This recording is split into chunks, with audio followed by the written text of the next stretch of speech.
If you've been around the MMA space for any period of time, you've probably seen something resembling one of these accounts, claiming that we will win, we will beat Armin, or whoever their chosen target of the week is. Pretty freaking weird, man. Fandoms, and more specifically, toxic fandoms, have existed forever. Elvis, the Beatles, the hips, the peasant hair, the nasally voices, the meaningful lyrics. I am the walrus goo goo gachoob. The internet has allowed anyone and everyone to have an opinion. Uh-oh.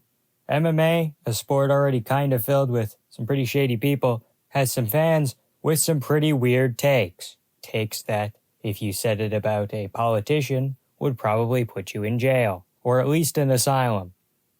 Saying we will win about a sports team that represents your local city makes a little bit more sense. It's an ensemble cast of players as well as an organization, and even the city that they represent, right? It's a lot of people. It's a village that builds a team and that go to games and pay for tickets that directly impact the chosen team.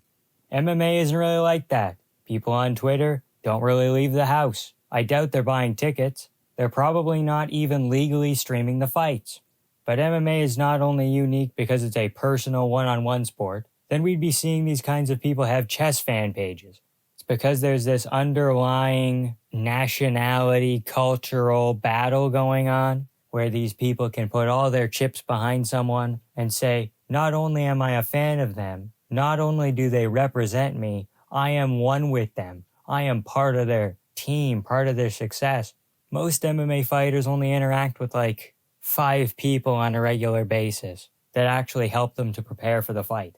Making a cool edit on Twitter isn't really going to help Adesanya win.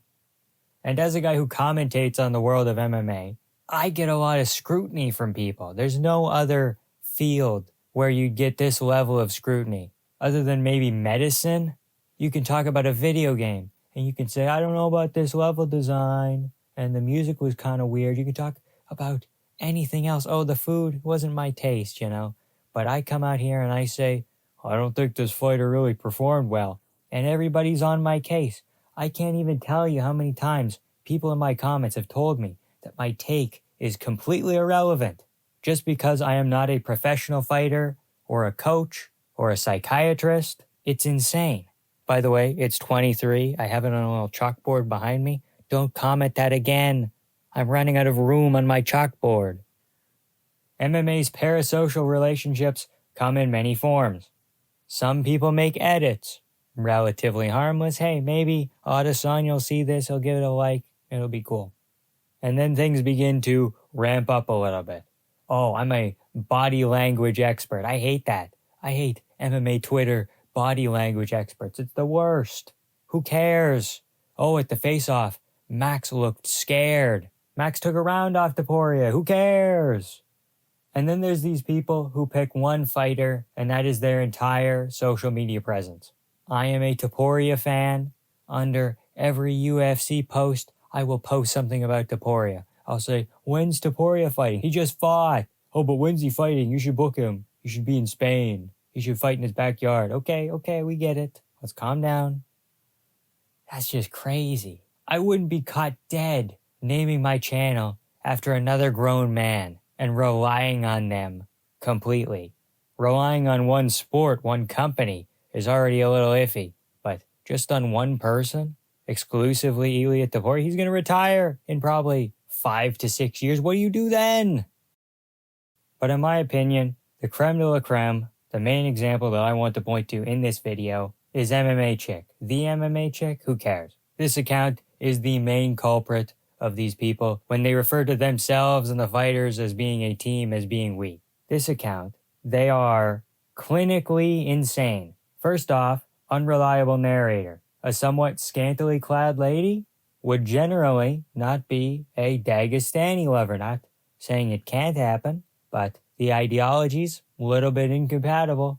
So if I had to hedge my bets, I'd probably say it's just some ugly dude who wanted a gimmick. He wanted a fun little gimmick. Oh, I'm the MMA guru. I wear a beanie. I'm MMA Joey. I'm fat. I'm the MMA Chick. I'm a girl who likes MMA. Oh my God, it's insane. MMA isn't a team sport. And if you want to say it is, fine. You have coaches, nutrition, stuff like that that could maybe be a part of your team. If Eric Nixick came out and he said, we, as in we at Extreme Couture, me and Sean Strickland were talking. We helped him win the championship, that kind of thing. But some random Twitter broad tweeting her brains out 24/7 does not help Islam Makhachev win a fist fight. And the goal of these people is simply to get noticed, to get a follow back. And then what happens? Now you've got your follow back. Maybe they repost your stuff. There's nowhere you can really go from there. Generally, fan pages don't really appeal to me, especially when it's dedicated to one person, like a celebrity. Who cares? Leonardo DiCaprio updates, he's dating a new girl. No way. Oh my God. That's crazy. But especially in MMA, fighters retire relatively quickly, especially if you're not. Most fan pages don't pop up when a fighter makes their debut, right? It's when they get the championship. They have 8 fights after that, 10 fights maybe, 5 years, and then what? If Ilia Topuria retires, suddenly MMA boxing casual's entire reason for existence is wiped off the face of the earth. That's part of the reason why my channel isn't Vampiric Legs MMA. I might need to pivot one day. Kamala Harris might outlaw MMA. I don't know. This is recorded before the election, and this also isn't an endorsement of either candidate. They're both silly billies. But one thing I have noticed is that none of these pages are dedicated to a women's fighter. Now, that's probably for the better, because I still can't erase the image of Jessica Andrade's body from my memory. I feel like I need one of those gadgets from Men in Black. When I was just starting to get into the sport, my mom wanted to get me a Christmas present that was MMA related. She asked me if I had a favorite fighter, and I said, I'm not sure, let me think. And I came up with a list of 25 guys. Turns out, there's not a lot of Ryan Hall merch.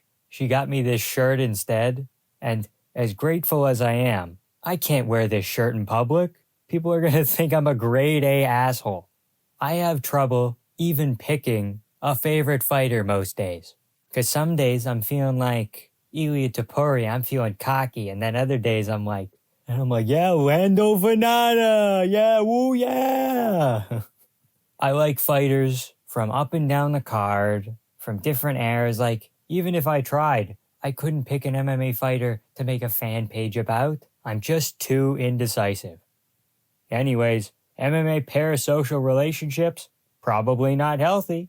There's probably a lot of healthier social media outlets, subscribing to me, please. Like, comment, and subscribe if you want a full MMA Twitter breakdown. The good, the bad, the ugly. Well, mostly ugly. I will wade through that cesspool just for you guys. Thank you all so much for watching, and have a good time.